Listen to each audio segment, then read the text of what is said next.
again. That was terrible. I'm not good at this. I'm not used to like being on camera. It's just chill. Okay. I'm just asking you some questions. Okay.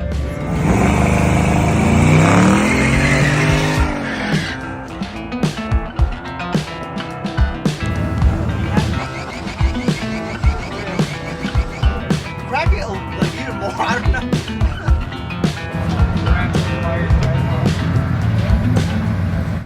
This is Heidi with America's Meanest Cars, and today I have Mario on the podcast, which is super exciting because... Thank you for having me on. Yeah, absolutely. You did Race Week with Brent and the Freedom Civic.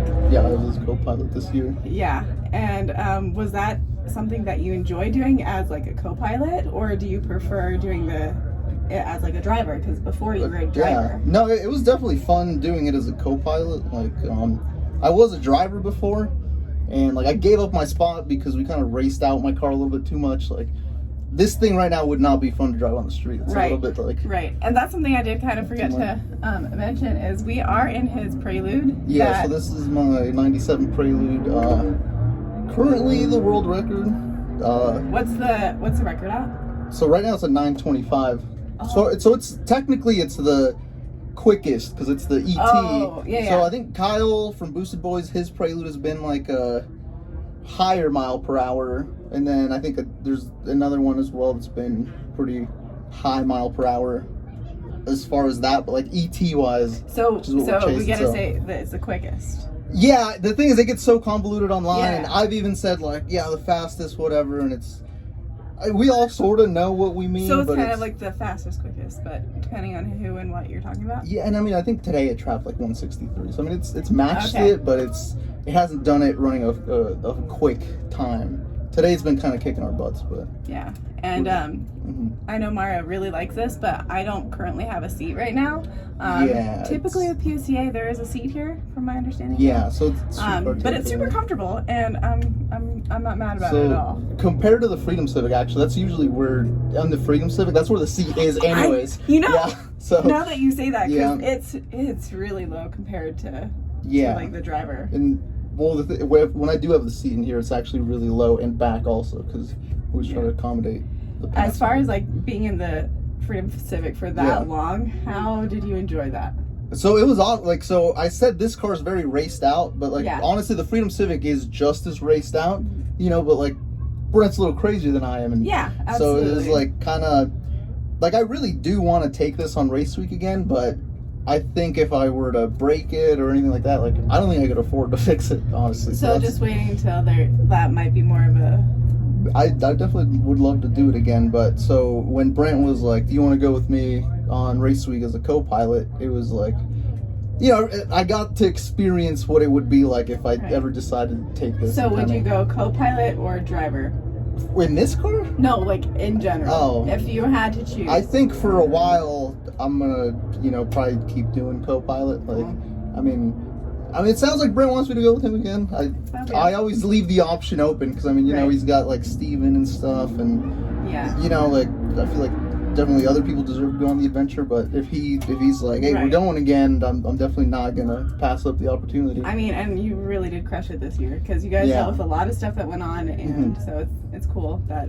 So if anyone watched like all the videos, like the first day I was like, we got the rookie sticker, and I was like, man, like I don't think we're really rookies, but after experiencing the whole week, like I was a rookie as a co-driver, and he was a rookie as a driver, and those roles are so different. Well, I mean, we had issues all week. Like you would think that from our experiences, like him with Cletus, and like my own experiences from like this car, like 1 year of going in a car, like if we went again, I think the week would go totally different because we know that car now, and we know exactly like what's gonna give us issues, like what to be over prepared for.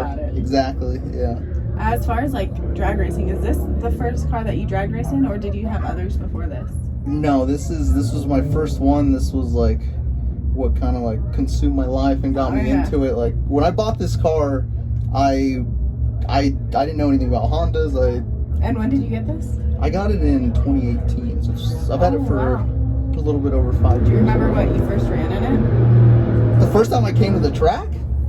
Yeah. Like, okay, so I think the first year I got it, like this is, I think it's making like 250 horsepower or something like that, and it was like on street tires. I didn't know how to launch. I didn't know how to shift. Do any of it?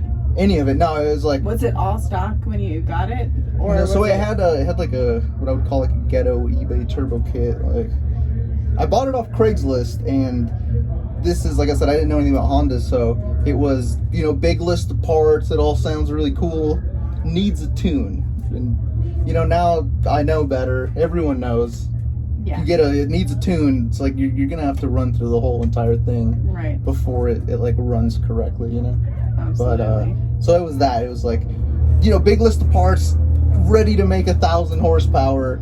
It made 250 on the dyno, and you know, I ripped around the street a little bit, brought it here. I mean, it ran like a 15 or something. It was really slow. I mean, my first passes were a lot slower than that, so I commend you Maybe for a that. 16. Like I mean, it might have ran something like that, but also there was like some of the first passes where like I'm like up there and I don't have my e-brake up, so I'm just like rolling through the thing, like missing a shift, like, you know, like I think I probably did a pass at one point where I did literally everything you could do wrong in one pass. What got you started into like where you were like, I need to do this, I need to buy this car, and I need to start trying? To buy it, okay, so I feel like it's a better story as far as like how I like got to like PSCA. Okay. No, ultimately what it was when I bought it, it was like, so my daily driver was like it was a Charger, so it was like a V8 car, and like at the time it was like my first like car that I thought it was so fast, It had, you know, like, a it's good like sporty feel. yeah, so I was like getting more and more into cars, and I went and looked up like superchargers and stuff, and it's like, oh, $9,000. Like, I'm like, okay, well, I can't do any of that. It's like Right. my daily, and at the time it was like, go on YouTube and you'd see like $1,000 eBay turbo Budget.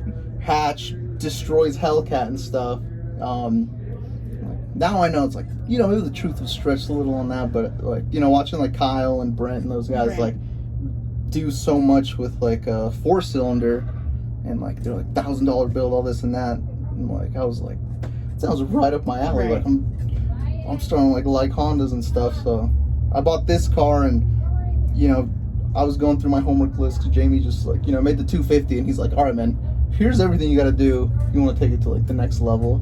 Yeah. And at the time too, they were doing the PSCA series, Mm-hmm. and I think Brent put out one of the first videos where he like covered the whole event, Mm-hmm. and it was like, I think like when Chris Phillips and Brian Phillips went to the finals, and they Yeah. were brothers, and Yes. they're like going like 10s and stuff, and I'm like, I have to do that. That's so cool. Like, And now you're running.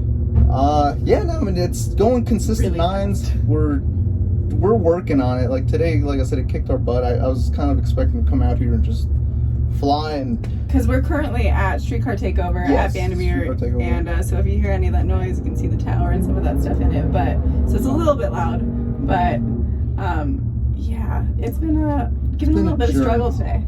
yeah. I mean, it's been going consistent.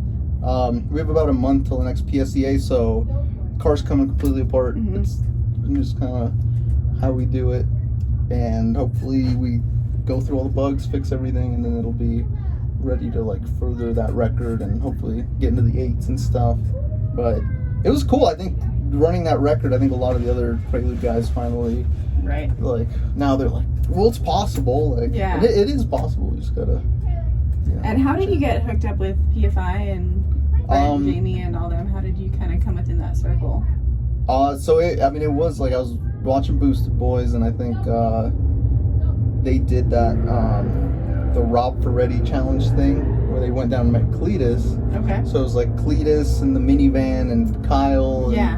And so like that whole dynamic, watching it unfold, you know, was like really cool. I was like, damn, these guys are awesome. And I think everyone that watches PFI, they're like, wow, it's like such an awesome dynamic. Mm-hmm. And so when I bought the Prelude, I drove up to PFI. I think I brought like a 12-pack of Coke, 12-pack of Mountain Dew, 12-pack of Modelo, and like, so I could introduce myself. And I was just like, can I make an appointment to dyno my car or whatever? So just, you know, random kid off the street. Were you scared? Oh yeah, I was so nervous. I mean, I don't know. You know, I'm kind of like shy as it is, and I'm like, you know. But yeah, I mean, they kind of just even though they didn't know me or whatever. You know, made the appointment, took in my crappy built from Craigslist car that had a bunch of bugs, and you know, they like helped me through it even though they didn't know me. So like, you know, props to those guys. Like, I love those guys. They're awesome.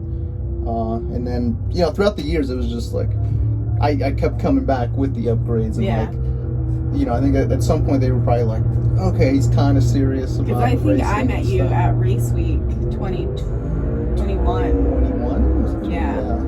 I think, yeah. Because I remember that was like, the first time that I remember really kind of meeting you, and I just assumed that you were just part of everything and you just fit really I think a lot of people on the internet right now think that like I work at PFI, but like we're just buddies. Like, I just like I get off work and I go over there and hang out. Like, I just work on cars and stuff for fun.